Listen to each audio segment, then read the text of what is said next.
Demonetisation अब पुरानी खबर हो गई है, लेकिन आपको अपने नकद की चिंता अब भी हर रोज लगी रहती है। देश भर में 4 सिक्योरिटी प्रिंटिंग प्रेस लगातार नए नोट छाप रही हैं, लेकिन जरूरत भर के नोट अब भी सिस्टम में लाने में देर लगेगी, और यह बात खुद बैंकिंग सिस्टम को चलाने वाले भी मानने लगे। तारीख तारीख तारीख। आपको बैंकों और एटीएम से पूरा पैसा मिलेगा, लेकिन इसमें अभी नई तारीख आई है कि स्टेबिलिटी हम लोग देखते हैं मार्च के एंड तक आ जाएगा।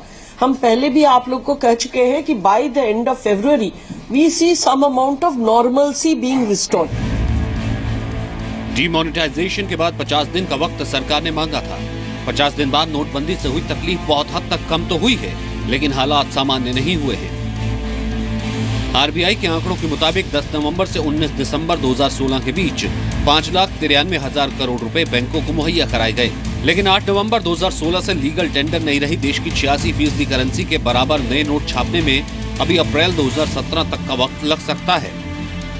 तो जहां पे पहले एक बैंक के ब्रांच के साथ मान लीजिए 1000 या 2000 परिवार जुड़े होते थे, आज उसी बैंक ब्रांच के ऊपर कम से कम 5000 परिवार जुड़ जाएंगे, क्योंकि जैसा हमें पता है इस देश में करीब 1.25 लाख ब्रांचेज हैं, करीब 1.25 लाख के आसपास पोस्ट ऑफिस की ब्रांचेज हैं, गांव 7 लाख हैं। तो वो सब कहाँ जाएंगे? वो सब उन्हीं ब्रांचेस पे आएंगे। तो एक बैंक के ऊपर 1 करोड़ आदमी बैठता है, कैसे मैनेज करोगे आप? नकद की किल्लत से हो रही दिक्कतों से सरकार और आरबीआई वाकिफ है। सरकार के सामने चुनौती है कि वो नोटबंदी के बावजूद अर्थव्यवस्था को पटरी पर बनाए रखे।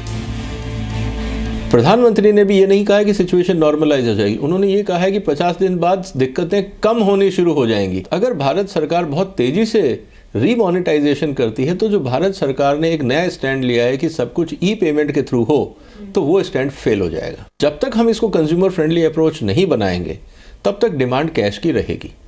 और हम एज ए पॉलिसी भारत सरकार ने डिसीजन लिया है कि हम कम से कम कैश देंगे, तो इसीलिए रीमोनेटाइजेशन में टाइम लग रहा है।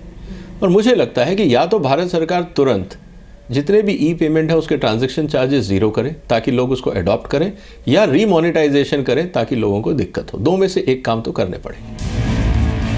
नोटबंदी के बाद कुछ ही दिनों तक शहरी इलाकों में काफी अफरा तफरी मची, लेकिन शहरों में पेमेंट की किल्लत को बहुत हद तक कैशलेस पेमेंट से दूर कर दिया गया। लेकिन ग्रामीण इलाकों में बड़े पैमाने पर डिजिटल पेमेंट से संसाधन न होने की वजह से ग्रामीण इलाके के हालात सामान्य करना आसान नहीं है। खासकर किसानों को दिक्कत न हो, इसे तय करना सरकार की बड़ी चुनौतियों में से एक है। ऐसे में आरबीआई ने बैंकों से कहा है कि करेंसी नोटों का कम से कम 40% ग्रामीण इलाकों में भेजा जाए। आरबीआई ने माना है कि ग्रामीण इलाकों में जरूरत के मुताबिक नोट नहीं पहुंच रहे हैं। आरबीआई ने बैंकों से यह भी कहा है कि 500 और उससे कम डीमोनेटाइजेशन के करेंसी नोट पहुंचाए जाए। आरबीआई की इस गाइडलाइन से 3 दिन पहले प्रधानमंत्री नरेंद्र मोदी ने भी ग्रामीण इलाकों में करेंसी के हालात सामान्य करने के लिए कहा था। कहा गया है कि बैंकिंग व्यवस्था को सामान्य करने पर ध्यान केंद्रित किया जाए, विशेषकर ग्रामीण इलाकों में, दूर दराज वाले इलाकों में प्रोएक्टिव होकर के हर छोटी से छोटी कमी को दूर किया जाए, ताकि गांव के नागरिकों की, किसानों की कठिनाइयां खत्म हो। वैसे नकदी की किल्लत को लेकर सरकार के सामने अभी कोई राजनीतिक समस्या नहीं खड़ी हुई है, लेकिन सरकार अर्थव्यवस्था पर पड़ने वाले दबाव से अनजान नहीं है, और ऐसे में सरकार की चुनौती है कि हालात को जल्द सामान्य बनाया जाए। दिल्ली से निवृत्ति मोहन के साथ ब्यूरो रिपोर्ट, जी मीडिया। तो ये जो तमाम कदम उठाए जा रहे थे, ये तमाम कदम कहीं ना कहीं इकोनॉमी को और बिल्ड करने के लिए, इकोनॉमी को और ज्यादा ऑर्गेनाइज करने के लिए उठाए गए हैं। डीमोनेटाइजेशन जो फैसला था, ये आर्थिक फैसला था, लेकिन इस पर होने लगी राजनीति। विपक्ष और कई अर्थशास्त्रियों ने कहा कि इससे देश के विकास को झटका लगेगा। रिजल्ट उसी वक्त दे दिया। लेकिन क्या ऐसे दावे करना अभी जल्दबाजी नहीं?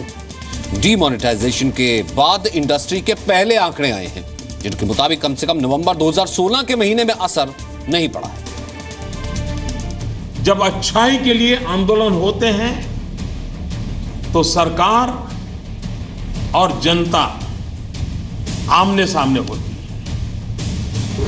ये इतिहास की ऐसी मिसाल है जिसमें सच्चाई और अच्छाई के लिए सरकार और जनता दोनों मिलकर कंधे से कंधा मिलाकर लड़ाई लड़ रहे हैं। प्रधानमंत्री नरेंद्र मोदी का भरोसा है कि नवंबर वाला नोट बैन सच्चाई और अच्छाई के लिए है।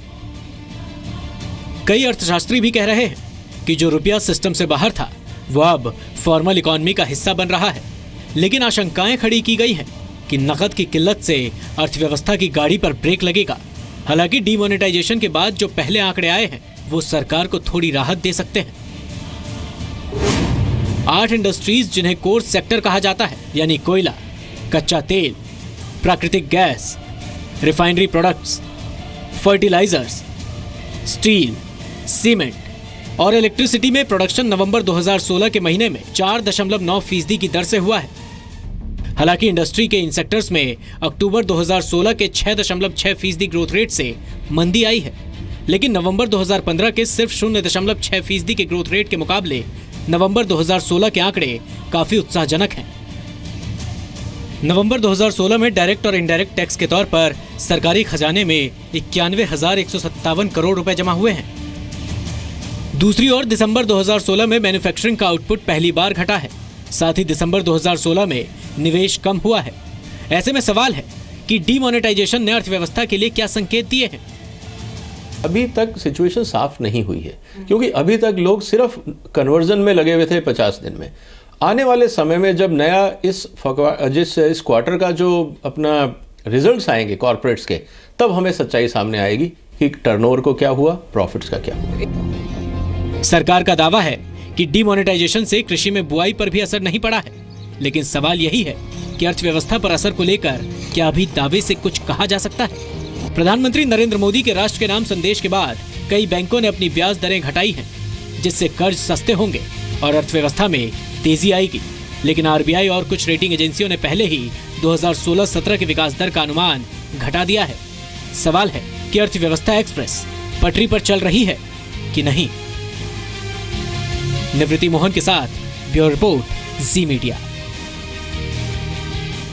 लेकिन इस कदम की जहां तमाम पूरे दुनिया भर में इस साहसिक कदम की तारीफ की गई थी, वहीं अर्थशास्त्री अब भी यही कह रहे हैं ये बहुत जल्द है इसके बारे में कोई डिसीजन देना। वेट